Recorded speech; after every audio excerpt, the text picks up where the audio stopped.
The biggest thing for me is the guilt I carry. And no one's made me feel this way because all of my investors obviously know I'm a mother and I'm also a single mother. So they know that. I'm very honest about that. But I feel like I'm not a good enough founder because I'm a mum. I don't work 7 days a week, 24 hours a day. I physically can't. I have a child 99% of every weekend and every evening. So my day is limited to 8 till 6, which is when she's at school. And then obviously after she's gone to bed. But I'm conscious that between when I have her, the time I have with her, I try to be as present as possible with her. And she obviously understands, and to your point earlier, I think she loves it. And I think it's such a great thing to be able to show her that strong female role model. I'm Hattie Willis, your host, and each episode I talk to an entrepreneur, investor, or startup expert to unpack their hardest moments, biggest wins, and hard-earned advice so we can shortcut our learnings as founders together. Joining me in this episode is Charlie Rosier, a seasoned entrepreneur and fourth-time founder. Her latest venture, Babbu, disrupts the early childhood education space with an innovative online platform tailored for children aged 0 to 5.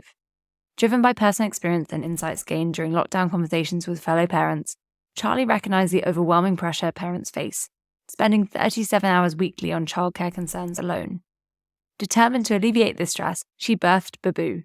Rooted in science but crafted by parents, Babbu reimagines the parenting journey, providing a supportive community and expert advice to empower parents in nurturing their children.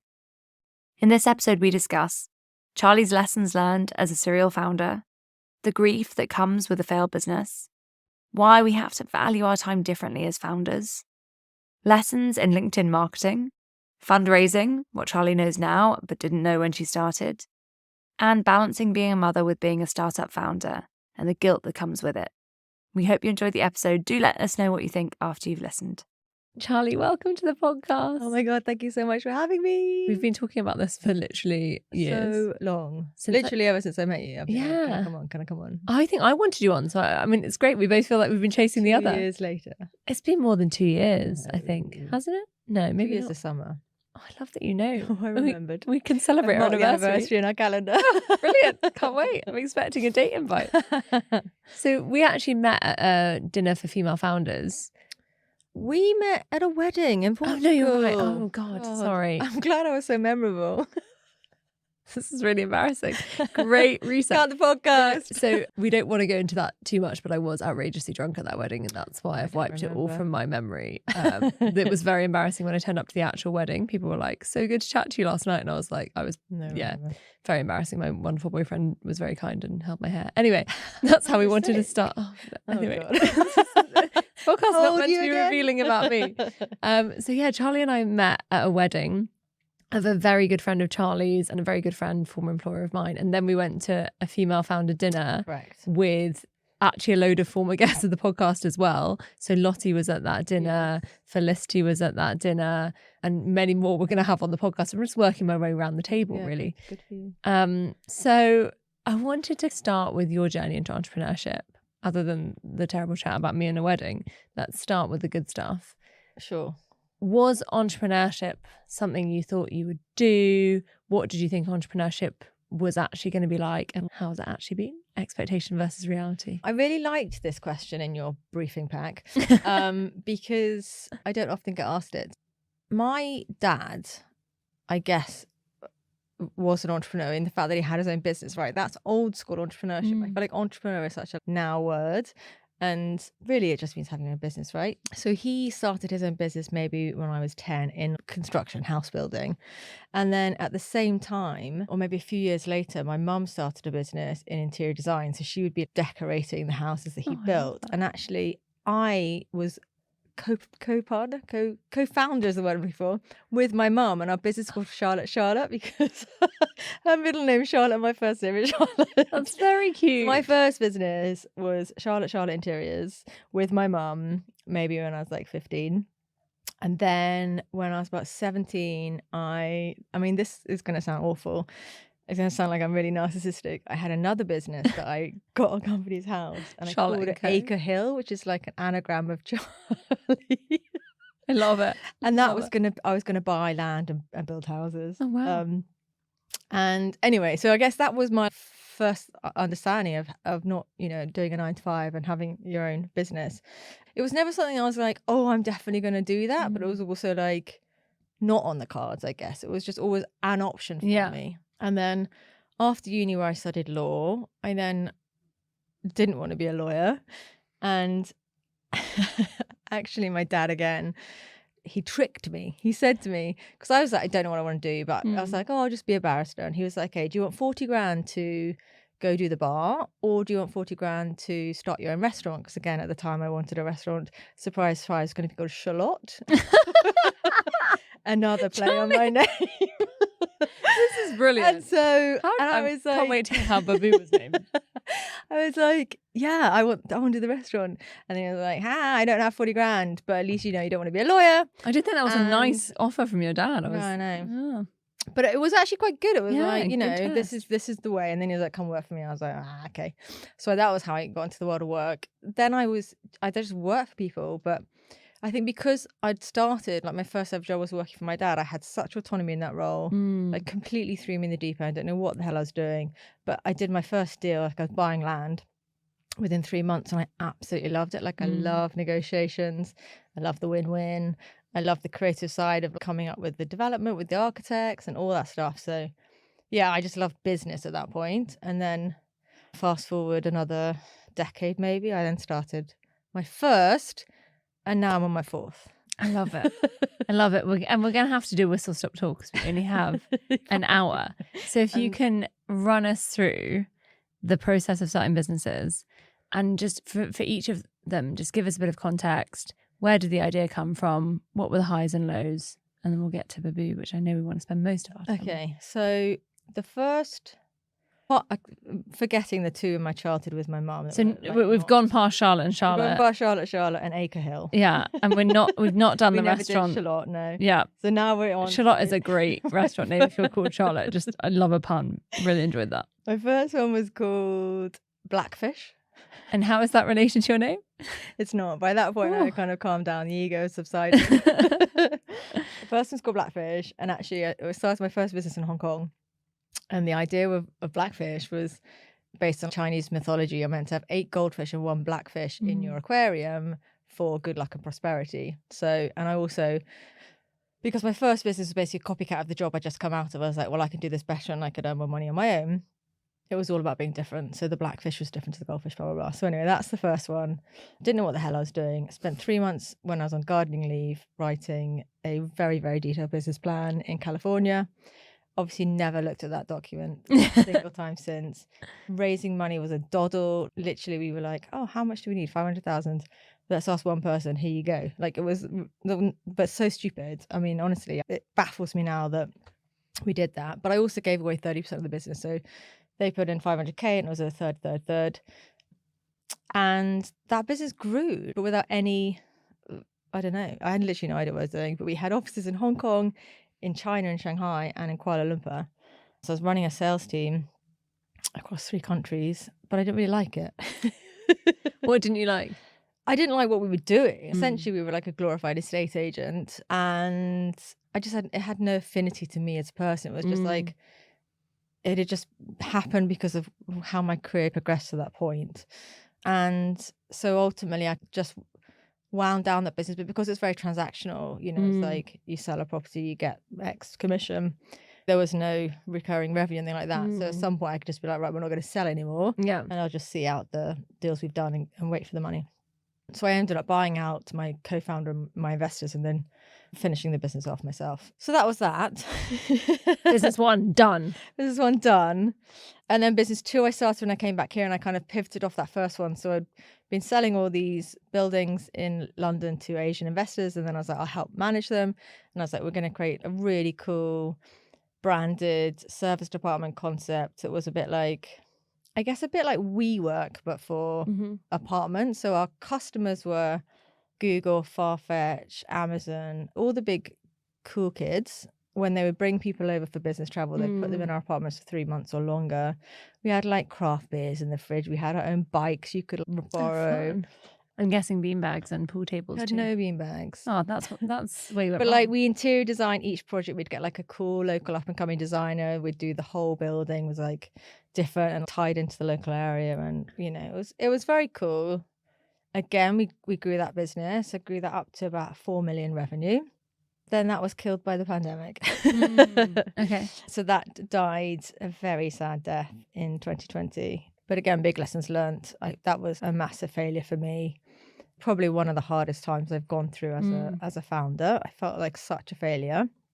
I tried my hardest to rescue it, but massive lessons learned in terms of cash flow forecasting. I mean, in some ways, you can never forecast a global pandemic, and the fact that basically all our future business dropped off, like all our bookings were cancelled, and anyone that was in an apartment got locked in. But then as soon as lockdown was lifted, they obviously went back to the home countries. And then obviously a question mark over what is business travel. I mean, we're still not even sure if we meant to be in the office or not. The whole world's changed. So in many respects, I'm like, it's not just your fault, but I did take it personally. How did you deal with that? Because that is pretty heartbreaking.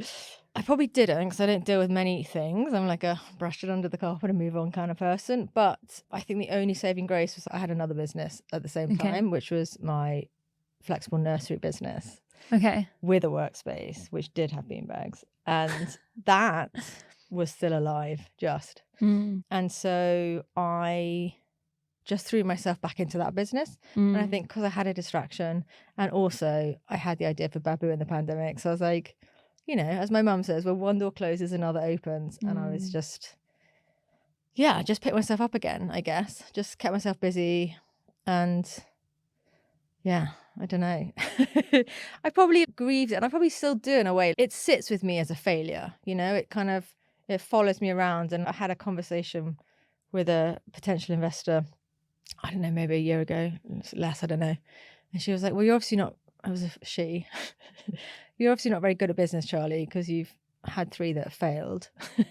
She said that. I'm not going to tell you, I'm not going to name. No, I'm sorry, I don't know who it is, and I'm not asking you to out them on the podcast. I know, but she said this. What? Really mean. That's just Rather nasty. than like why own it, I obviously carry that. Well, I must be pretty crap at business, right?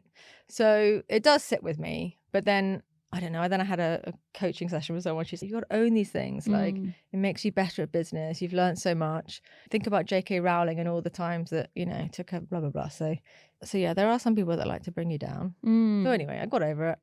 I'm on to the next one and the next one. Okay, so we're kind of doing nursery alongside. Yes. Which is why I said to you a minute ago, running 2 businesses simultaneously is really hard. Yeah, really curious how that worked for you in that process where you had 2. Yeah. What were the pluses and the negatives? Obviously, no pluses. No pluses. I was about to say, obviously, all your self-worth is not in one company. But true, you're right. Well, the plus is that I had one when the other failed. So, which is kind of why investors don't like it. They don't really want you to have a backup plan. Yeah, and so that was hard because I was trying to raise for the nursery business, and they were like, "What about this business?" And I'm like, "Well, that business is doing really well. It doesn't actually need money." And they're like, "Yeah, but what if that one takes off? What happens to this one?" And it is confusing, and I could never give them an answer other than to be like, "Well, I think they can one day can coexist happily together under one umbrella brand." And actually, very nearly pre-pandemic, we did nearly put them together as one brand, because one was called Cuckoos and one was called Cuckoo's Nest. Love it. Cleverly. But thank God we didn't do that, because then one would have been taken down with the other. So yeah, it was very difficult, and I wouldn't recommend doing it. I mean, kudos to you that you are. I mean, I wouldn't recommend doing it either. I will keep doing it and would do it, but no, it's not advisable and helps. It's hard to scale both. It's hard to give everything you need to both teams.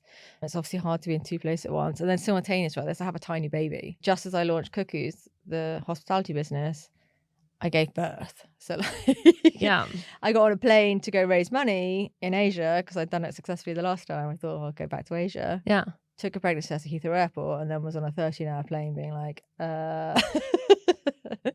so bad planning. That's a bad time to do a pregnancy test. Bad time to do a pregnancy test, yeah. Wow. But worked out well. Exactly. And then my daughter came along, and then the idea for the completely flexible pay-as-you nursery came along. I was like, why doesn't this exist in the world? And I just made it happen again with very little thought. Yeah. And raised money for that. Again, it seemed easy-ish. I'm saying this because it is not easy to raise money. I think there's a time and a place, and those were different times. So yeah, I did that, and then Babbu came about as an idea on a piece of paper, literally in the pandemic. And then I decided this is my first business in tech, which I know diddly squat about, but I believe it has real potential, real ability to scale, which all of my business up until that point were very much either transactional or real estate based or operationally intensive. Yeah. So I took the difficult decision to close down Cuckoo's Nest and focus. I couldn't do two businesses again. I'd done that and I didn't want to do that again. So closed down the nursery in the nicest way I could for my staff and for all the families that used it. And here I am with a tech business. And presumably that nursery business both informed and made easier to move into the digital nursery space because you did have a deep understanding. Yeah, I think that it allowed me to understand.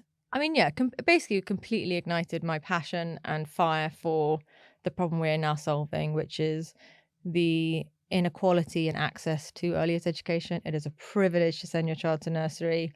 Millions cannot afford to. It's becoming more and more expensive.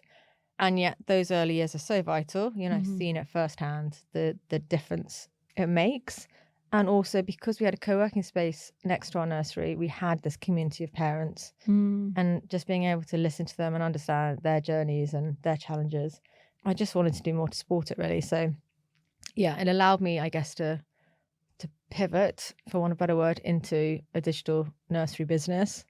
But still massive learning curve because, as I say, I'm not a technical founder. And so you do get a co-founder. Talk to me about that process.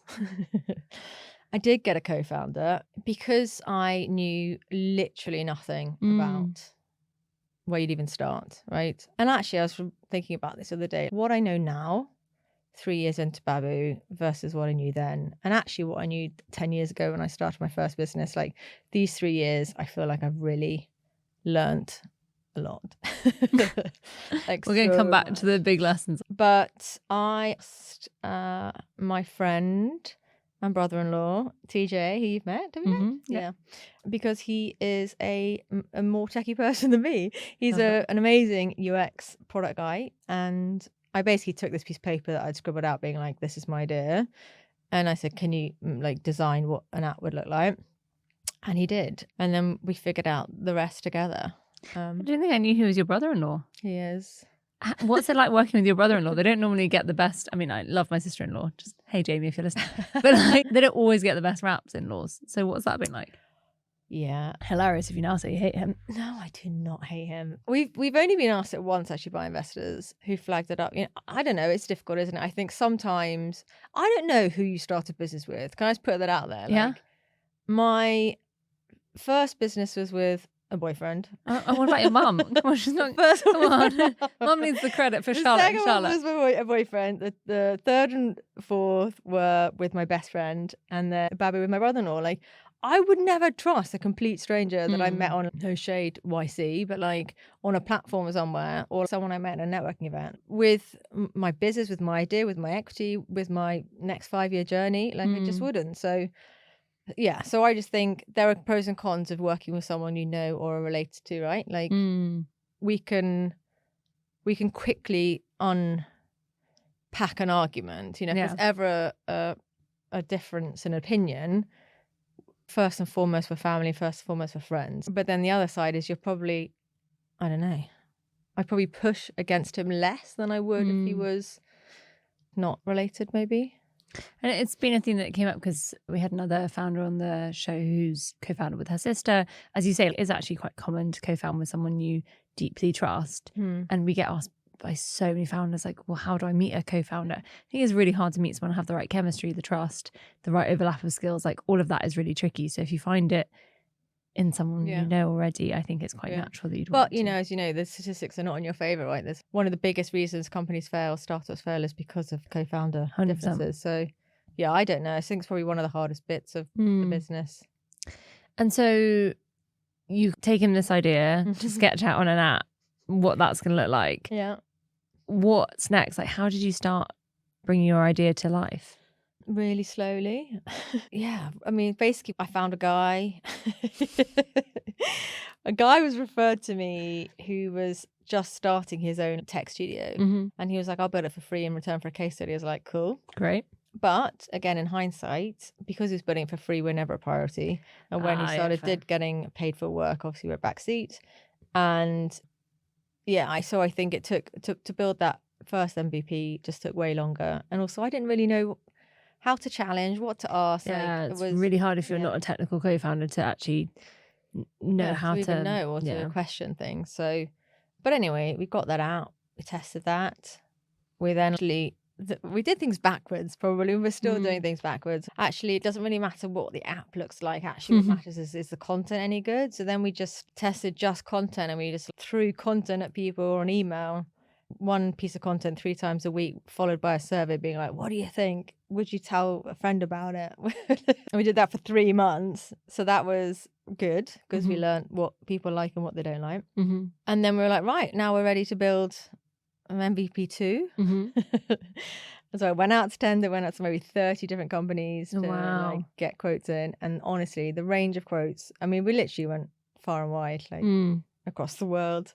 We had £7,000 up to £300,000. And again, I'm just like, what does this mean? How do you work out what's right? And you're like, I guess it's a bit like when you're choosing wine. You're like, well, that's too cheap. That's not good. It's probably overpriced. Like, there's no logic. It sounds too much. Yeah. And then completely fortuitously, a friend of mine was running a fintech that had just gone under, and their CTO was free. So I was like, he then jumped on board. Great. And built it for us with TJ, my co-founder. And yeah, that was our very basic web app, which is still what is out in the world and revenue generating, but soon to be replaced by an actual proper app. So what have been some of the lessons along the way from getting app in online, I guess not in people's hands and quite the same at the touch of their keyboard, through to now? I think the biggest one is, which sounds so stupid when you say it out loud, time is money. I don't know if it's in my nature to hustle and be a bit of a wheeler dealer. I'm quite cautious with how I spend money in many respects. But the flip side of that is I take time. So I'll be like, I'm not going to pay for that person to do it. I'm going to do it myself. And I don't know how to do it myself. So it'll take me 3 times as long. And actually what I forget to remember is that 3 times as long as cost A, burn rate, and B, my time I could have been spent elsewhere, right? So I think that's my biggest lesson in business is like, that's such a good one. Yeah. And it does sound so silly, but it's so, even the other day I realized I was doing this. There was like how do I not reveal what it was? There's like a productivity, I'll just say what it was. Grace Beverley created something called the productivity method, which was a notebook which I bought, and then she kind of created an online version.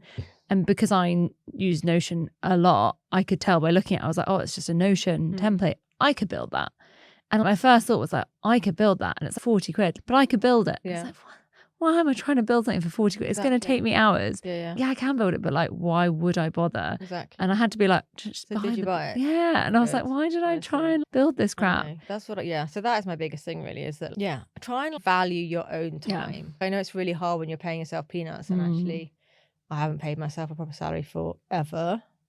So and also you're always like conscious of runway and spending little money, blah blah blah. But if you value yourself at whatever it is, £1,000 a day or something, if you know, then it kind of puts it a bit more in perspective. 100%. Other big learnings. You have done a lot of different kinds of marketing for Babbu. What have been some of the marketing lessons? A good question. First of all, I'm not a marketer, and so probably again, advice to anyone starting out is probably like day one, write down on a piece of paper, what are my strengths, what are my weaknesses, what's my co-founder's strengths, what are their weaknesses, and where do we need to hire quickly. We still don't have anyone in-house who is any good at marketing, so we basically bumble our way through it. Have we done well? I can't tell you. I feel like it's a little bit of this and that. I mean, I think what is probably our strongest at the moment is LinkedIn. We are predominantly a B2B proposition. I know everyone thinks we're not, but we are selling into companies to support working parents. Predominantly gets given to an employee at the point in time when they leave on parental leave.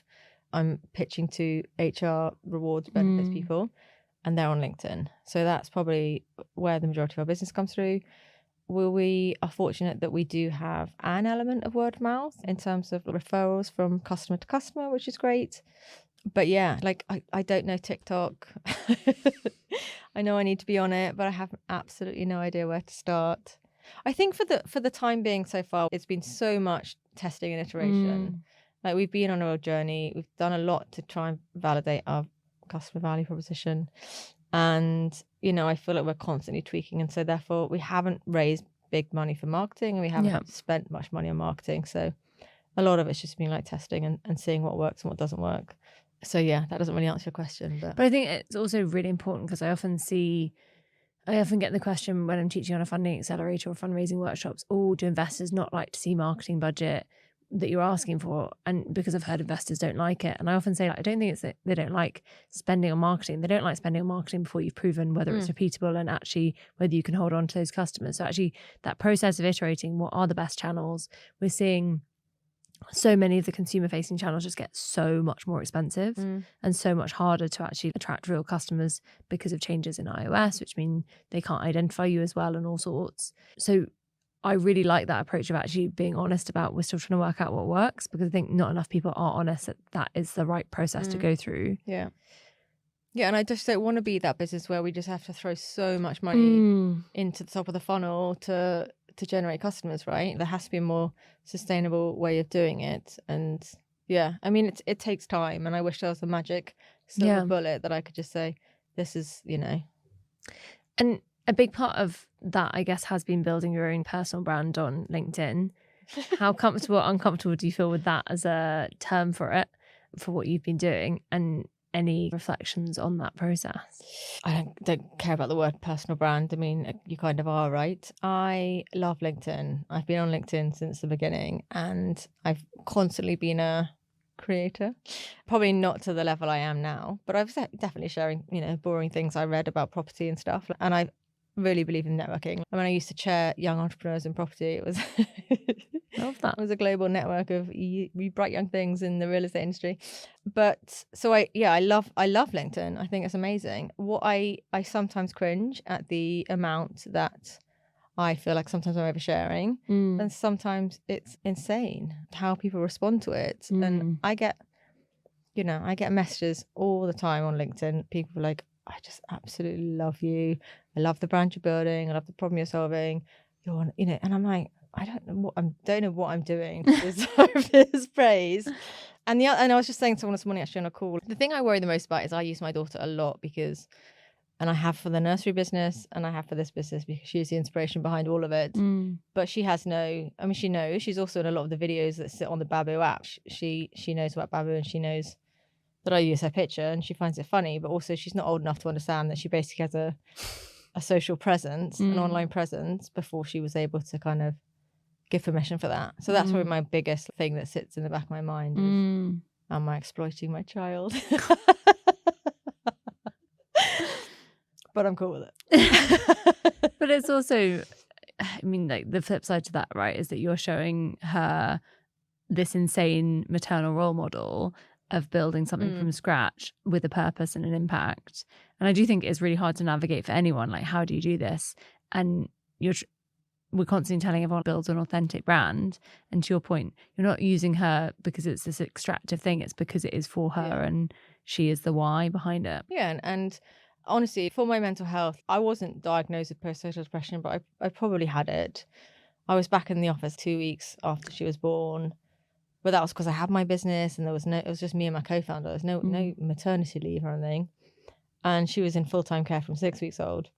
But, you know, at the time I was like, happy mum, happy baby. But it took me opening Cuckoo's Nest and saying out loud, I'm a mother, like this business is because I'm a mother, and to actually come to terms with being a mother. And now I'm obviously fiercely, proudly a mother. And, you know, so if using her as part of my story to raise the profile of my business has also had an amazing positive impact on my mental health and also my relationship with her, then I just think there's no bad thing, there's no harm being done. And it's not like I'm posting pictures of her naked and anyway.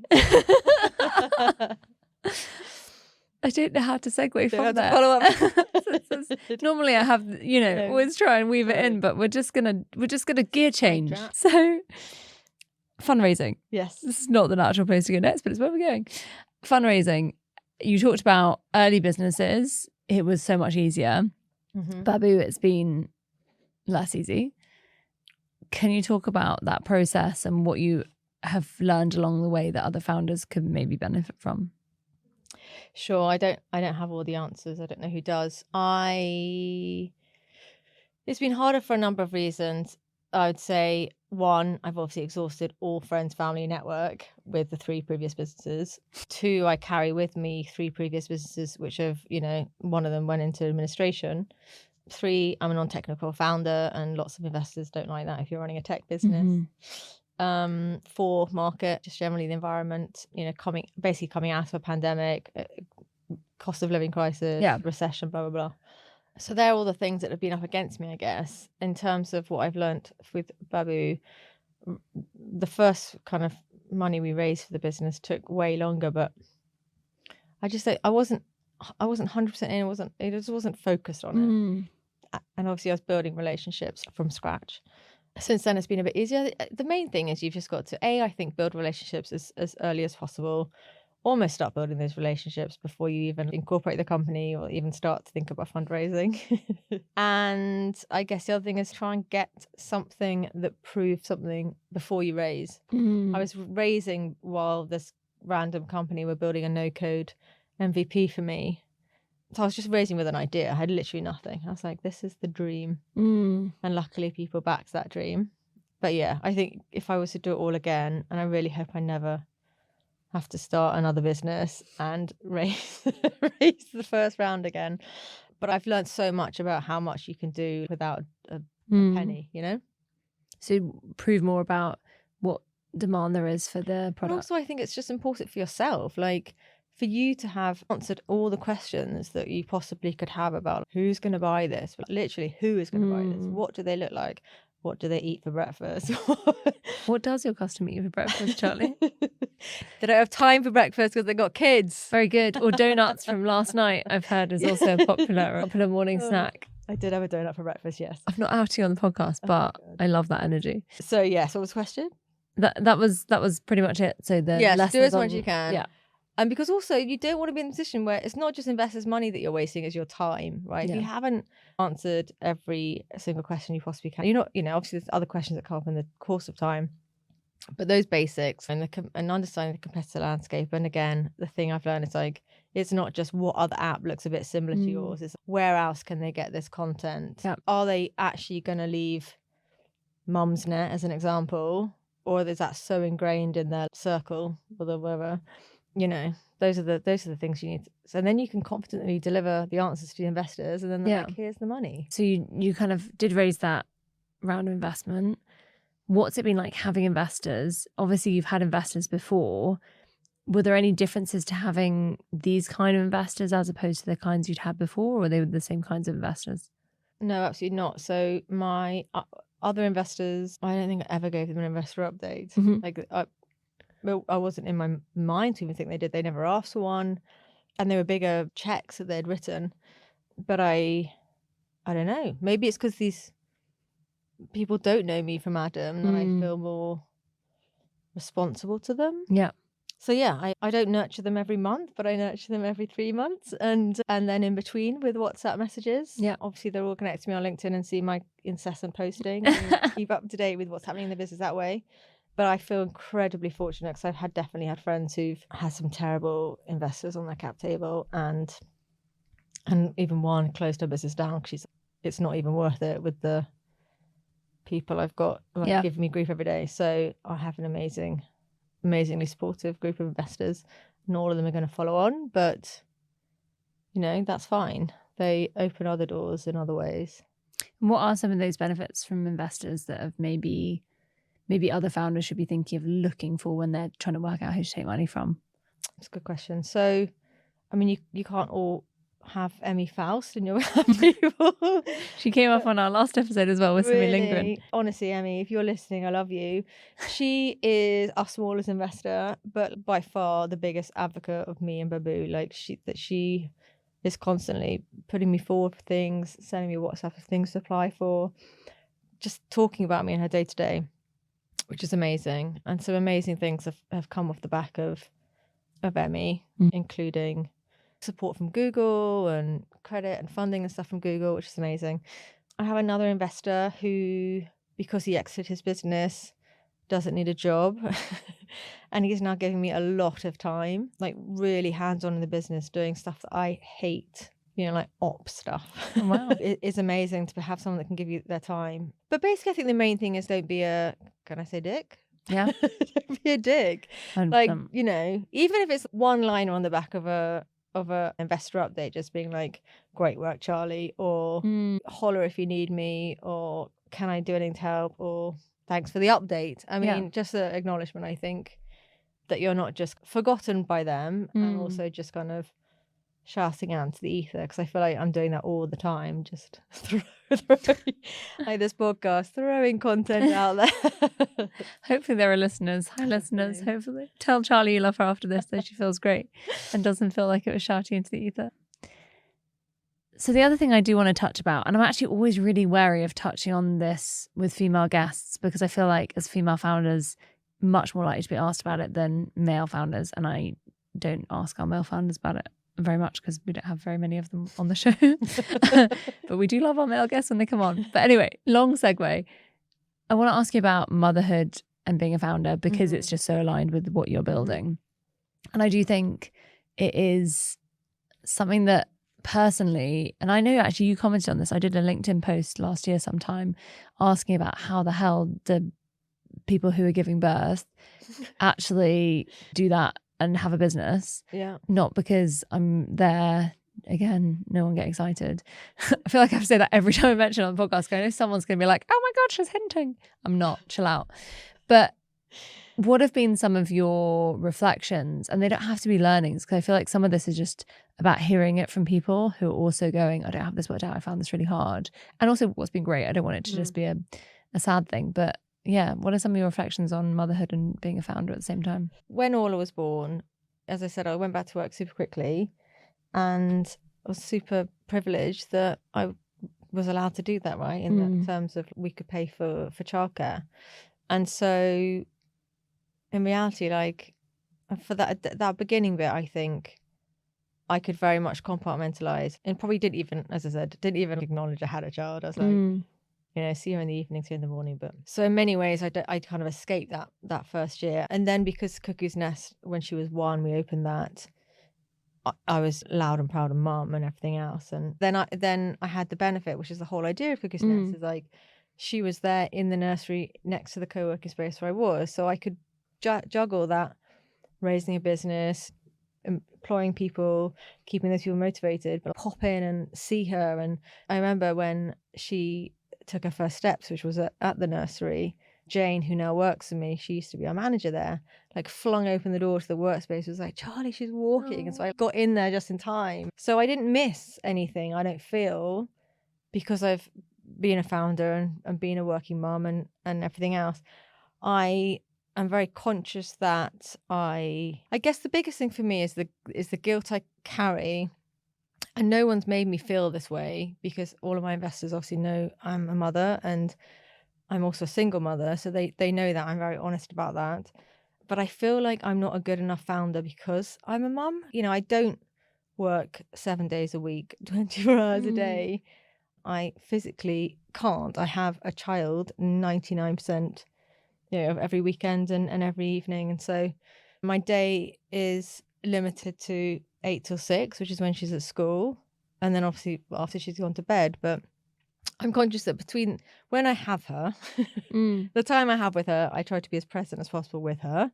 And she obviously understands. And to your point earlier, I think she loves it. And I think it's such a great thing to be able to show her that strong female role model. And, because I'm a mother, I'm perfectly placed to understand our customers and their needs and their wants and frustrations and everything. So Obviously, I say to anyone, I don't imagine any better founder for Babbu than me.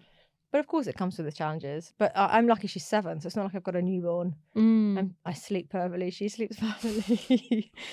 So yeah, it's hard. It's hard. And I hats off to anyone who is starting a business now with a young baby and fundraising in this environment, pregnant, like impossible.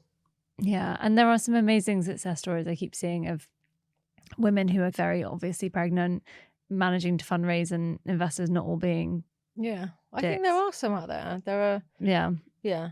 But there are also some dicks. But also you have to understand, having a child, it is a big deal, right? Of course an investor has right to be concerned about it. Who doesn't have a right is someone who employs someone. I can't stand the kind of behaviour of some companies and the way that they treat pregnant women, and they should all be getting Babbu for starters. They should, instead of making people redundant because they're pregnant. They should. Yes, I've heard quite a few horror stories recently on that, but we won't go into it. No. Terrifying. So we've got to wrap up. Great. I feel like we're just chatting. Great. You heard it here. Charlie is thrilled. The podcast is over. Fantastic. She's loved chatting with me. Great. It's when your friends go on the podcast and they're like, can we stop talking now, please? It's really hot in this room. It's quite warm in here. Okay, final 2 questions. 2, go. I give you 2. Charlie's been really happy to be here, everyone. Really hope you've enjoyed it. Okay, 2 final questions. 1, what is the best piece of advice you've ever received as a founder? Oh, good one. Lots. I would say the one that the coach that I said, you know, turn your failures into a positive, both in your own head and obviously how you project them outwardly. As you say, there are plenty of successful women that have run massive businesses and had children. There are, as you were talking about earlier, the lady who founded Canva, in terms of the number of no's she had. Failure is just part of life. Like, just own it and then outwardly project it as a win. Love that. Final question. Yep. Speaking of wins, what are you proudest of? Ooh, that's a really tough one. I don't want to glorify like what it means to be a founder. People talk about resilience all the time, but I do feel quite hardy. Like I don't often feel sorry for myself or rest on my laurels. You know, and I've shown repeatedly that I can pick myself up and get on with stuff. So I'm quite proud of that, and a general really happy, positive attitude. And I'm obviously just super proud of my daughter. I'm smashing it as a mum. Yes, Charlie. Love that. So yeah, I'm also proud. I'm so many proud. I'm proud. It's like an Oscar speech. I'm proud to be navigating the world of tech, and in this, honestly, tech bro world. I work in a WeWork, and some of the chats around the water cooler make me want to vomit. Like, honestly, these 20-year-olds, you need to get real. But in all seriousness, like, I am proud to be just about holding my own in a tech world and learning a lot as I go. So yeah, lots to be proud of. Love that, Charlie. Good note to end on. Everyone, thank you for listening. Charlie, thank you for coming on the show. Thank you for having me. That was great. Thank you for listening. Before you go, please do take a minute to follow so you never miss another episode. We have some incredible founders coming up. And I always love to hear what resonates with listeners. So do drop us a direct message on Instagram @NotMyFirstGuest with any moments that meant something to you, ideas for future episodes, or your own entrepreneurial stories you want to share. Until next time, happy startupping.